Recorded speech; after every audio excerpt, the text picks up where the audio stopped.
On this episode of Talk About Topeka, we speak with Karen Hiller, Topeka City Council person, District 1. This episode is brought to you by the WIVW channels and the Break Room's new lunch experience. Be sure to check out the new menu at breakroomdowntown.com. It all starts right now.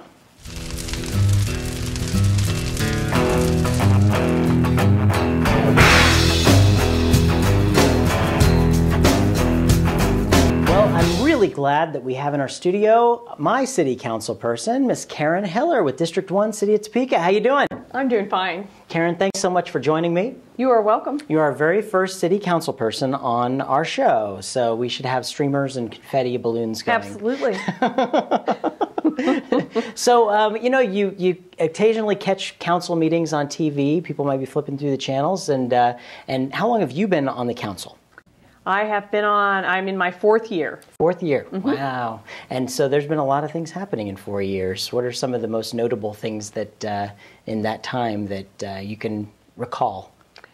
Well, this is a really critical time for us, I think. And when I ran, I was advised against this, but I ran first to just fix the city council. Yeah. Have us be respectful of one another and make good, thoughtful decisions based on facts. That's always good. Then to work on the issues that had been pending for a long time in the city, and then begin to move the city forward. Now, those are broad brush statements, but really the feedback we got was that within a week of the three of us that were new taking our seats in '09, that things had improved. And I think all of us in our way have worked on that.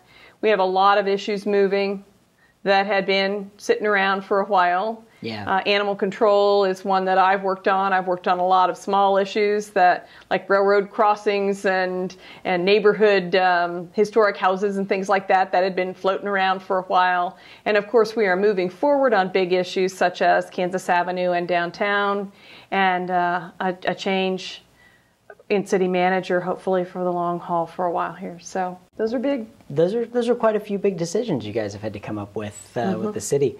And you watch the meeting and you see all the people with their different opinions and from other council people to various people speaking, and there's a lot to take in and ingest with that. But how much does it affect you outside of the meeting? I think if you talk to any of us, we're on 24/7, 365. Yeah.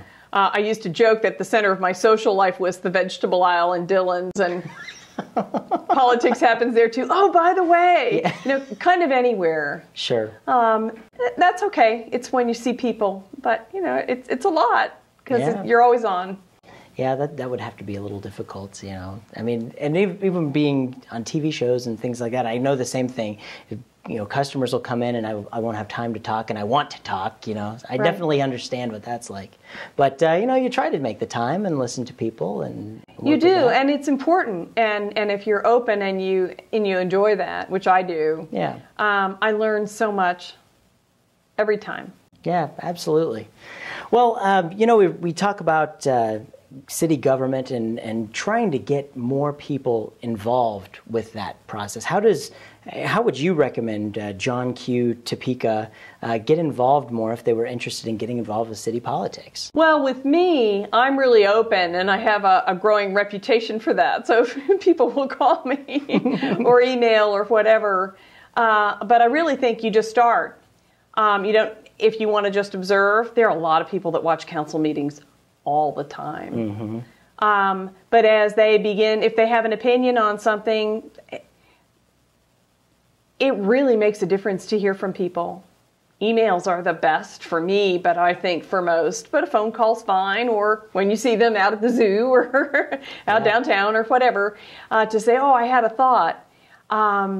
It does make a difference in decision making. And what I find anyway, when you work with people and they realize that their experience and their opinions really count. I mean, for any of us, think about it if it were you. That's really empowering. Yeah. And so I just encourage people to get involved in whatever way they want, respecting that it's different for different people. Sometimes you get people that are kind of down on someone because they aren't more active in a board or they aren't doing more of this and that. But every one of our lives are structured differently. Yeah. And so maybe somebody's contribution is teaching Sunday school class at a certain point in their life. Yeah. And later it's going on benefit walks or organizing other things. And so it's just to be able to encourage people to do what they're comfortable with and grow with that. And at another level, though, the boards and commissions that the city has need to be meaningful, and they're really important to me. I've been an executive director of an organization. I've been on grassroots committees, and so I've made it a real priority to always sort of keep a crib sheet going and to be really open. And I also have a little list of recruiting people that I'll let know when I know there's an opening. And I haven't counted, but I think that I've gotten at least 20 new people that have not been on city boards on before. And they're getting a chance to serve, as well as putting fresh life and ideas and new blood into boards and commissions of the city. And you progressively keep doing that, it adds up to a fresh, and you look at all the new faces that were involved with downtown or the Google project. When you say, I was involved in getting the plug pulled on the Google project, to say, yeah, absolutely, go for it. Yeah. And then other people did too.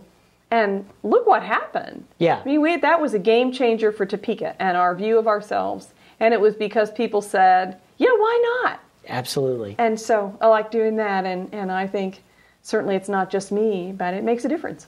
Well, and you mentioned our downtown project.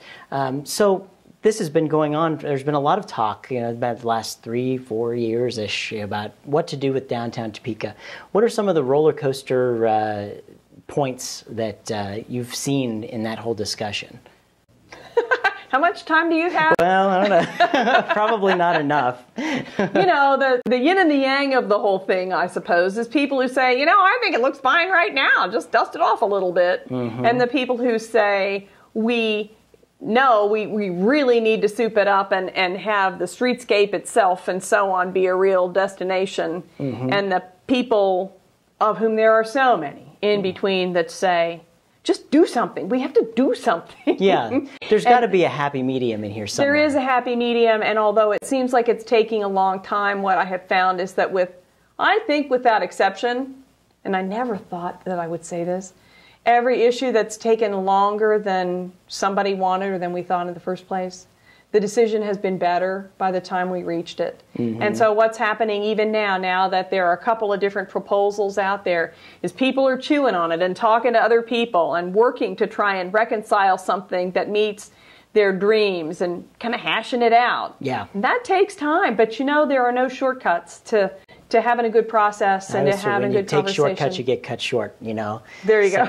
I mean, it's very true. There just aren't. And so it's okay. It's sometimes agonizing, but it's good. And we're doing that here. And one of the things that's different, though, right now than I think it was in the future, and I've joked about this with some people, in the past people would say, yeah, well, it won't happen in my lifetime.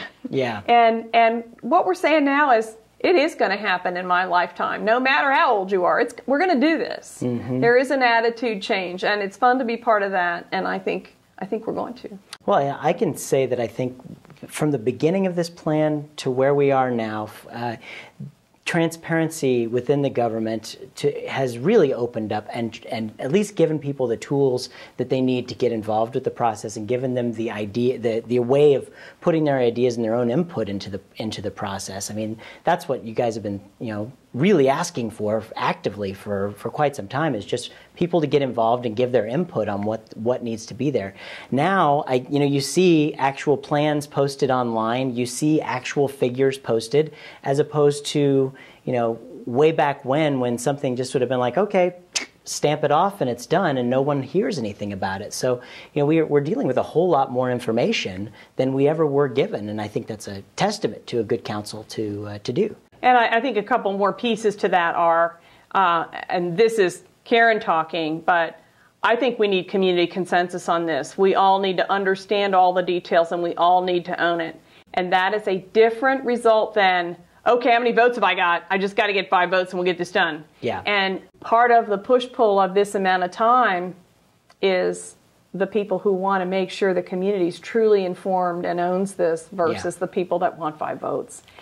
So Those kinds of things are important. Well, it's kind of like getting the other people involved in the other committees that you were talking about earlier. Yeah. Getting more people involved makes more people take ownership, and more pride will be generated in the project. And that is a project for that. That is what I was going to mention to you, because literally thousands of people were involved in the Heartland visioning process and then in the Kansas Avenue charrettes. Mm-hmm. And I was one of the people, again, that little sheepdog role that I do play, to say when we brought a consultant in, to say, make sure you bring forward all of the input from before. Everybody wants to know that their voice was heard and that they don't have to come do it again.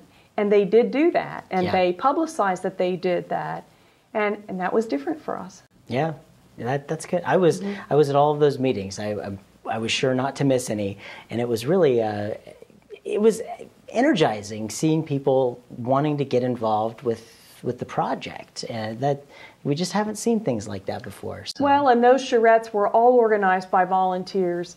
That is phenomenal. That's just phenomenal. And so again, it was fun, that little sheepdog role again, to spend time going, isn't that fabulous? Mm-hmm. Wow, these are and whenever people got critical, to go, these are individual people who are putting literally hundreds and thousands of hours of their own time. How can you be critical of anything? Plus, they had really done a wonderful job. Yeah. But just to change that whole dynamic of how we interact with one another and do business as a city. Yeah. Well, you know, we've got a really great council that's working really hard for us right now. We're lucky to have you all there. We're lucky that you've all put yourselves on the line for this. It is one heck of a job. So I thank you so much for doing that, and especially for coming on our show and talking with our viewers here. But I can't let you leave until we do our notorious lightning round. Yes, that's right. That's where I put 60 seconds on the clock, and I ask you a bunch of silly questions, and you give me the first answer that pops to your head on those. Yipes. The heat is on, right? Well, it's not that. Oh, well. It's not that hot in Topeka. I'll tell you. All right, here we go. Let's put 60 seconds on the clock, and go.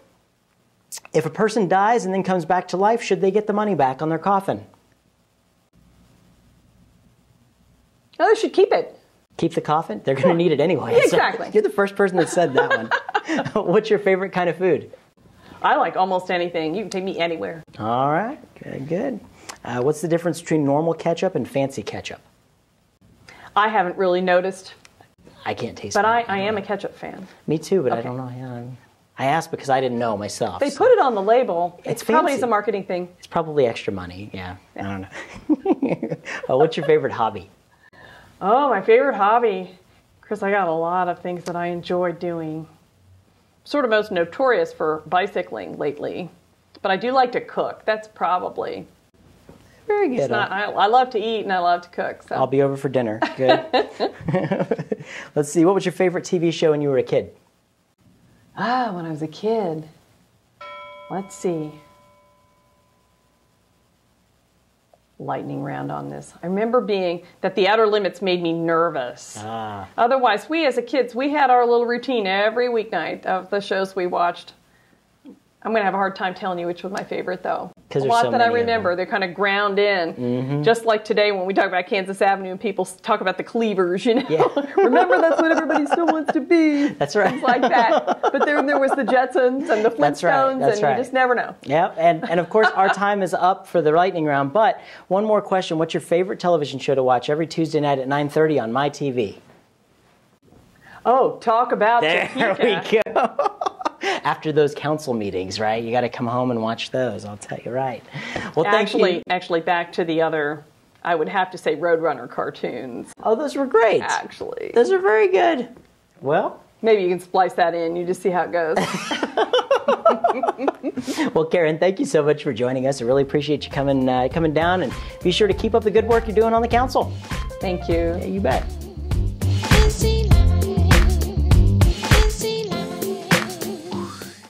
Thanks for tuning into this episode of TalkAboutTopeka.com. I'm Chris Schultz. If you liked what you saw today, please help our guests spread their message by sharing our videos with your friends.